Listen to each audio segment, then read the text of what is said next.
Good. Okay, good job. All right, so really good clip right there. So obviously Walter is progressing through his board and train. He's doing phenomenal. He's a young dog, but extremely rambunctious, extremely difficult for his owners to handle, obviously. When I spoke with them over the phone, first thing she asked, she's like, isn't he so stubborn? Which, this is not a stubborn dog. This is a very motivated dog. This is a dog that was probably just lacking clear direction, right?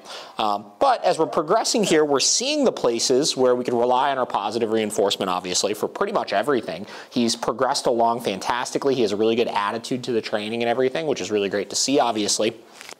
And we try to get them working as much as possible out of that kind of will to want to please, will to want to get those reinforcements, obviously, for doing correct behavior. But ultimately, the big goal of our training program is showing the dog that in certain situations when push comes to shove, you still have to do these things. So obviously, we're introducing our follow command here. We've done this for a couple days now with him, and he's doing really well with it. As we were walking, he was doing good. He was doing good. He stopped. He had a little bit of an itch, which obviously we're understanding too. I gave a couple of very low level corrections for that. He blew them off. He blew them off. So I increased, gave one higher correction. And because we spent all this time teaching this in such a clear manner to him, he knew exactly what to do. He fixed himself right away. And there was minimal conflict or fallout from it because he's doing extremely well. So we're going to run a couple more repetitions of that with you. Aren't we, buddy?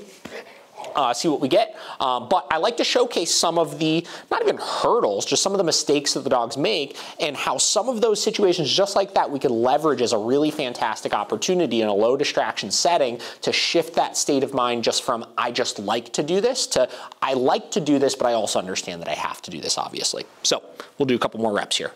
Walter, come.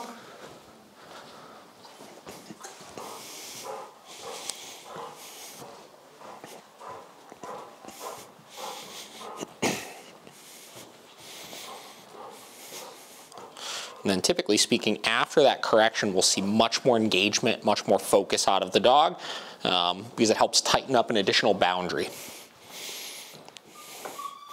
Good.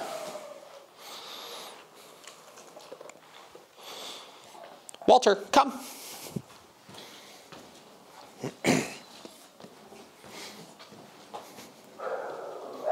Good job, bud.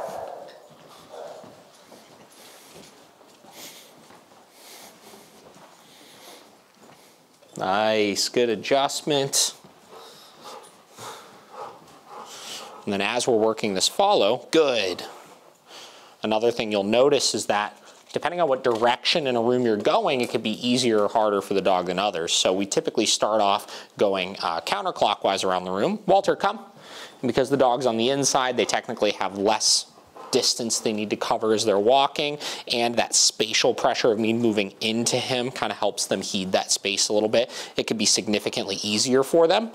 So like in a situation like this, because I'm walking into him, that spatial pressure causes him to realize that he made a mistake, which makes it easier for them to fix themselves, obviously. Same with walking into him in this kind of situation. Then, as they progress well with that, we move to doing clockwise around the room, which forces the dog to speed up a little bit as you're seeing here now, so they can maintain that outer position with you. Also, as we're passing things like the beds and stuff you saw a minute ago, he was kind of thinking about going to the bed and did a great job of obviously fixing himself, but there are additional hurdles, just like right there, obviously, that they have to learn to work through ultimately. Good. Fantastic. Okay, do one more of those. Walter, come. Same deal, we'll start with a couple counterclockwise ones. Make sure he's doing well. I could even change my pace, go nice and slow. See if that makes it more challenging for him to focus.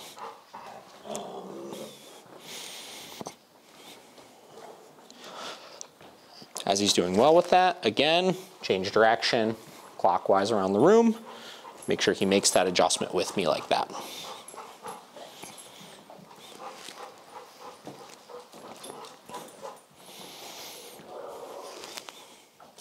Good.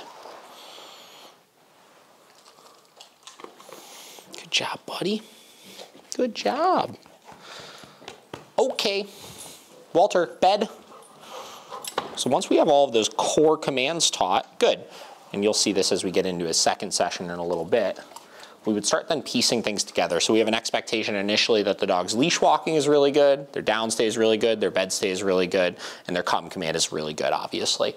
Once those behaviors by themselves look good, we start piecing things together and working them off leash. So he hasn't worked on off leash bed stays yet. This is actually the first repetition we've ever done of it. But because we now have our come command established, which is kind of our glue between everything, if I need to get him towards me or towards an object, I now know that I can get him to do that. I can start piecing this together where I put him on that bed. Walter, come. I give that come command, and you'll see, hesitant, right? He's like, wait, are you sure? Every time you've put me on this bed up until this point, it's been expected that I stay here, and I get a correction if I get off of it. So a typical kind of exception to our rule we make is anytime we're doing recalls out of stationary commands, bed stays, down stays, sit stays, things like that, I will always give a second come command before I give a correction, just to reiterate to the dog, it is okay to get up. If I'm always gonna correct them for being really jumpy off of position, I'm not gonna also correct them for not being jumpy enough off of the position. Walter, come. And you see that time, he's like, oh, okay, good. That is something that's allowed. We gave him the benefit of the doubt with it. And again, that's the only place we kind of give that exception with that.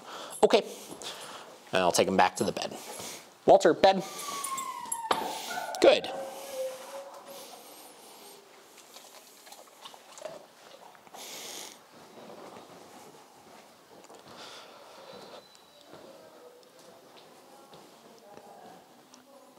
Walter, come.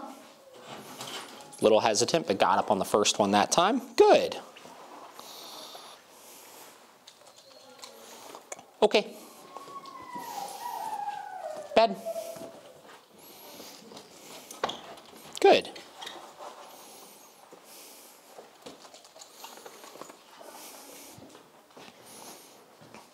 Another really important thing to note is you'll see as I'm changing things up now and working on things he's not familiar with, there's a little bit more stress associated with it. We haven't changed anything that we've done. He's still an extremely food motivated dog, but you see he's listening a little bit more intensely. He's watching me a little more intensely, a little bit of a stress yawn there and stuff. And it's important to note, again, he's gotten one correction this entire session. For the most part, all of our sessions are smooth sailing because of how food motivated he is and stuff. But it's normal that there is stress involved in the learning process just in general, right? That's not a bad thing inherently. These are the good stresses of the dog working to learn new things and process and problem solve and face those challenges that they're going to see out in the real world as we present different pictures and different generalizations to them. I used to use the example a lot of like, there's been whatever different skills and stuff I've needed to learn in dog training, for example. When I first started learning dog training, there were some times where I would go to work dogs and I was working on refining my skills. I was not 100% confident in the things that I would do,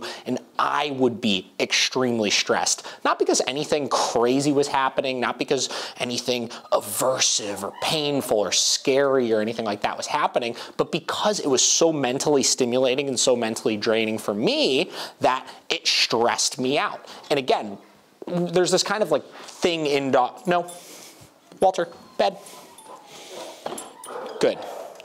You know, there's this thing in dog training right now, especially in like kind of the positive only camp, and you'll see in a lot of our comments we've been getting lately, we've had a couple trolls appear here and there on Instagram, where it's kind of this mentality of we avoid stress at all costs, right? If the dog shows any sort of sign of being stressed or doing something wrong and this and that, that's just not real life, right? Stress is associated with learning, and again, that's not a bad thing. Some of these dogs that come in that are the most anxious or the most fearful dogs, a lot of the times they're in that position or they're displaying those types of behaviors, partially because of genetics, yes, but partially because they've been held back from anything stressful all their life. So anytime they're presented with new things that they do need to problem solve or work through on their own, they don't have the coping mechanisms and skills that they need to work through those things. So that's what we're preparing these dogs for as we're working them. We're preparing them for the real world. We're preparing them to overcome and be confident enough to face those stresses and face those hardships head on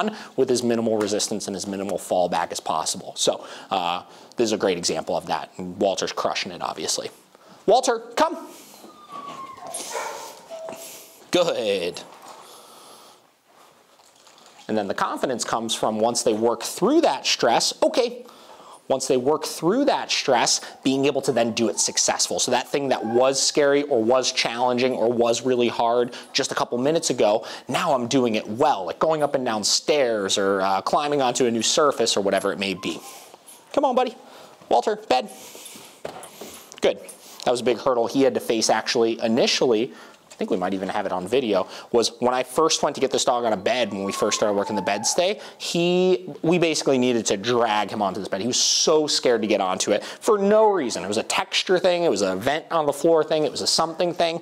And then after a couple of repetitions where we realized, oh wait, that wasn't that scary, it basically forced him to face those fears head on, and his confidence grew immensely because of it, and now he doesn't care. He worked through it and he's past it, and that prepared him for the future.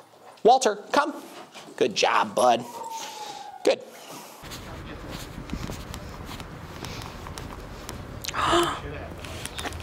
See this?